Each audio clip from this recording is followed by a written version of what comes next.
I am here today with Nelly from Kenya, and it's an honor to have her on our Google Hangout today to talk about her passion and inspiration and why she's working to empower women and girls. So Nelly, I'll ask you just to go ahead and introduce yourself, who you are, and tell us a little bit more about what you do. Okay, my name is Nelly Lukale from Kenya. I work with girls and young women, and I do a lot of advocacy on girl child education and also empowerment of young women and girls in urban slums and rural areas. Mostly, I want to see girls go to school and just have a good education, a decent place to study, creating safe spaces in schools and in the communities, and also in the health centers. So that's what I focus on most. Yeah. And I'm Thank you, so Nelly. And passionate you're about yeah. and you're engaged with YWCA in Kenya. Yes, I volunteer with the YWCA Kenya now, but I also run a small project for girls, for girl child education advocacy, and I do that mostly for girls in the rural areas, different villages in Kenya, and also in Nairobi. I do that in the slums because access to education and healthcare is really not easy in the slums. So I do advocacy there also, but I focus mainly on teenage girls because my aim is to school. So what I do is every month I meet these girls and I give them mentorship on life skills, on financial literacy, on menstrual management, and also give them sanitary towels to help keep them in school.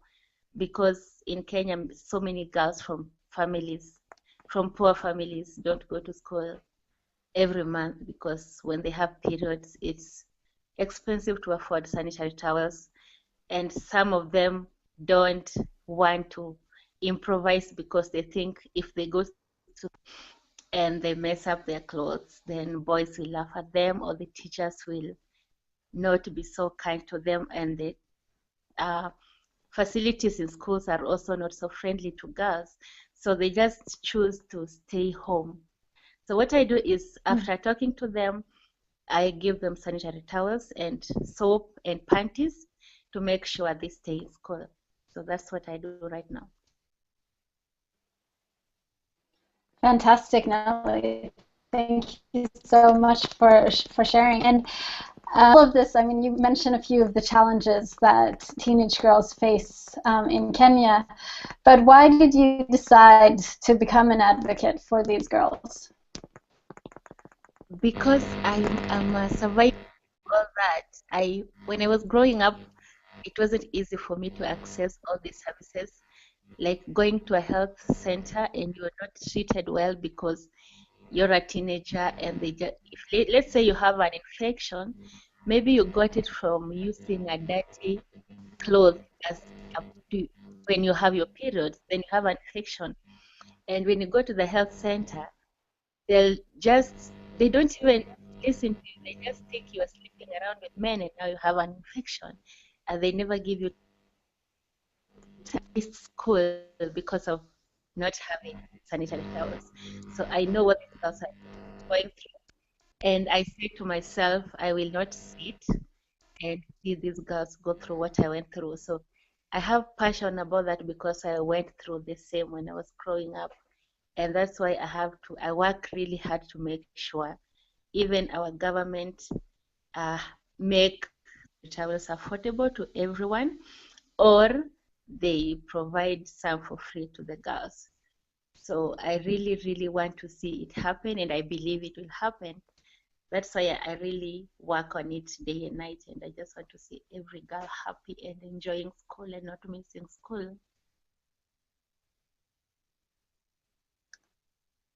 Fantastic, Nelly. Thank you so much. And you join the Girls Globe Network? Why do you see that blogging could actually be a means of communicating your advocacy? Because I like sharing what I feel or what I have with people around me and now with the world. So I just thought if I got a platform where I could air my views freely and where I could help spread the word, because that's not happening just in Kenya, it's happening worldwide. And I just thought if I get a platform where I share my views, just write about what girls in the world are going through, then I would feel good inside, because if not, then I would just keep quiet with whatever I have, or just share with the people in my country or in my community. So that's why I kept asking where I could be sharing this, but then Marcia introduced me to Julia, whom I met, and then I asked how I could join Girls Globe. And now I'm free to write whatever I want anytime and share with the world. We are so thrilled to have you in our network, Nelly, and it was really a pleasure meeting you at the Family Planning Conference in Ethiopia last year, and we're really happy to have your voice in the network. So in your work, what do you see are the most important actions that you would like to see for girls in your community and in the world? What action do you think is a priority? I think the first priority is to just make sure we have safe spaces for girls in our communities. We really need that, just as a place where they feel safe and they can air their views without being judged. Even if it's a health center, then our health care providers need to be trained on how to handle young people, how to listen to them and understand what they're going through.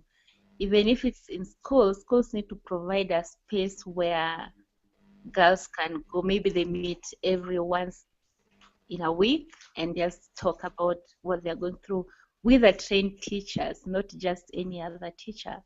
Because most of the time, all these perpetrators are our teachers. So they need safe spaces. And I want to spaces in our community also, just a place identified for girls to go and hang out and just talk about what they're going through and what they think should be done in their community to change. Because I believe I am the change that I want to see in my community. I'm not waiting for anyone to do that for me. That's great, Nelly, and I really believe that you are doing a lot and you are a change maker in yourself, and it's really inspiring to hear the work that you are doing to empower girls in Kenya and in your community in the rural areas and in the slums of Nairobi. And it's really inspiring to read your stories on the blog and to hear your voice today. So thank you so much for joining me in this short video interview, and I really wish you all the best of luck, and we look forward to hearing the rest of your stories and the progress that is made for women and girls in Kenya. Yeah, I'm so happy that finally I got to connect, because it's been crazy since last week, and I thought today I would take a whole day to make sure I connect and I talk to you.